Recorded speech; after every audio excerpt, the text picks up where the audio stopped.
وإزاي بنبدأ نعلّم الولاد إزاي يتعامل مع الغير. الغير، وإزاي يبقى عارف إن عنده في مناطق ممنوع يتعامل فيها مع حد، في حاجات ما يتكلمش فيها مع حد. طيب أستاذ مروان، عايزين بقى نعرف المدرسة إزاي بتساعد الطالب على الmental health بتاعته أو الwell being بتاعه، لأن دلوقتي بقى في ناس متخوفة من المدارس، في bullying، في abusing، في حاجات كتيرة جدًا، الأهالي بقوا بيخافوا على أولادهم في المدرسة، فإزاي مدارس notion بتطمن الparents من حاجة زي دي؟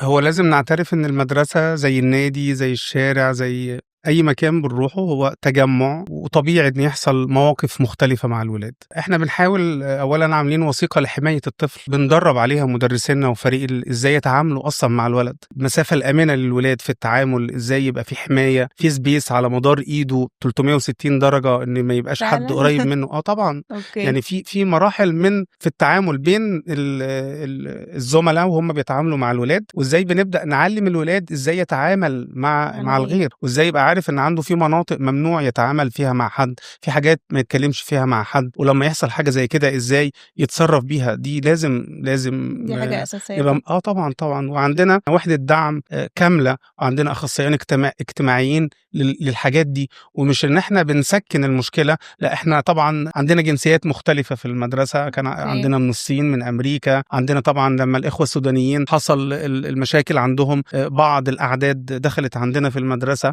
ما كانتش كبيرة، لكن فكرة اللون، فكرة الدين، الcultures مختلفة طبعًا. ده اللي إحنا بنحاول بقى يبقى في تعايش مع الولاد، إزاي يتعامل مع الغير ما لوش علاقة بالدين بتاعه ولا لغته ولا الaccent بتاعته ولا شكله ولا يعني كلنا واحد عادي كلنا جدًا. واحد. دي طبعًا مفاهيم كبيرة، مش هاقول كبيرة أوي على الولاد، لكن هي في نفسها لازم يبقى عندنا احترام ليها، وإزاي نسيطر عليها. ما أقدرش أطمن الأهالي إزاي إن أنا باحمي ولادهم، إحنا طبعًا بيبقى في كمية كاميرات كبيرة، أفراد كاميرا وأفراد أمن وإشراف وكل حاجة، لكن already إحنا بنحاول نجهّز الولاد للتعامل مع ده.